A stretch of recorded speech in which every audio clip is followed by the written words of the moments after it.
تضامنا مع إخوتنا في الداخل وحبا للمشاركة معهم في الانتخابات، وددت أن أشارك من الخارج ببطاقة الانتخابية في الانتخابات، ووضعت هنا، قمت بوضع الختم حتى يكون انتخابي يعني شرعي تماما. وهذه الآن انتخاباتنا يا بشار الأسد، الآن سنلقيها في صندوق الاقتراع.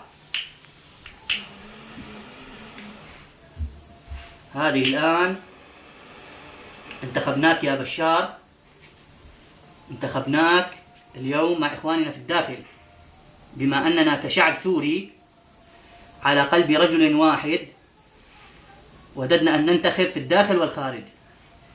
وهذه هي انتخابي لك أيها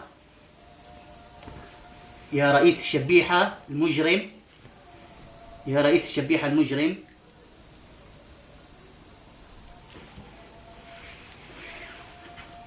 هذا هو انتخابي لك، هذا هو انتخابي لك يا بشار الأسد.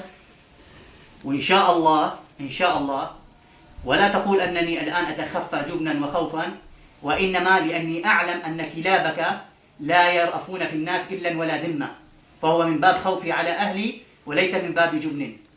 وإن شاء الله قريبا بإذن الله عز وجل سترانا على الأراضي السورية نتظاهر مع إخواننا ونناصرهم.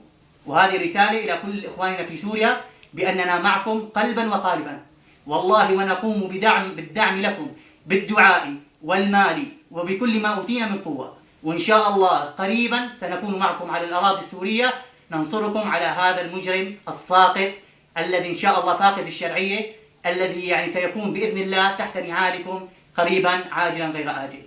السلام عليكم ورحمة الله وبركاته.